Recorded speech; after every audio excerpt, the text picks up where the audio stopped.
Olá, eu te amo, mas até que ponto eu amo você? Nesse vídeo eu quero dividir com vocês um texto que por diversas vezes que eu lia me causava uma certa indignação. E ele tá lá em Mateus, no capítulo 26, a partir do verso 31, que diz assim: Então Jesus lhes disse: Ainda esta noite todos vocês me abandonarão. 33. Pedro respondeu: Ainda que todos te abandonem, eu nunca te abandonarei. E aí vem aquela parte que a gente sabe que Jesus revela a Pedro que antes que o galo cantasse, ele iria o negar por 3 vezes. 35. Mas Pedro declarou: Mesmo que seja preciso que eu morra contigo, nunca te negarei. E todos os discípulos disseram o mesmo.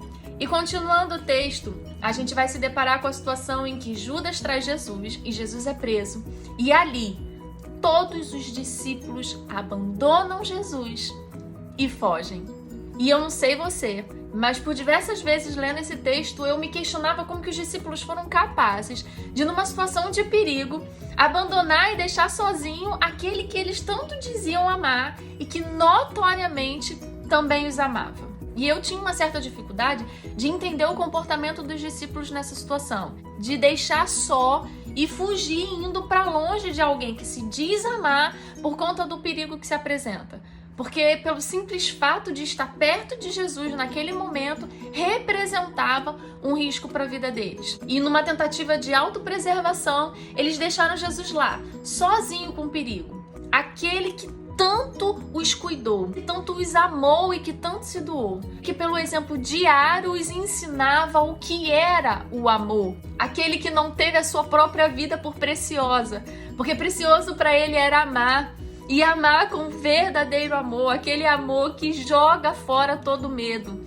E era por isso que Jesus não temia estar perto, tocar, abraçar e se aproximar de pessoas que até mesmo nitidamente apresentavam algum risco para ele, como foi o caso dos 10 leprosos, uma doença que para sua época era terrível e altamente contagiosa. E Jesus nunca se afastou ou rechaçou algum deles por conta disso. Pelo contrário, ele os amou e por amar, ele se aproximava e derramava sobre a vida daquelas pessoas aquilo que elas precisavam. E olhando para nós nesses últimos tempos, eu vejo que por vezes temos o mesmo comportamento que os discípulos tiveram lá no Getsêmani, que basta se apresentar uma situação de possível perigo que nós nos afastamos, fugimos e até mesmo abandonamos aqueles a quem dizemos amar, porque de certa forma, até inconscientemente, consideramos a nossa vida mais preciosa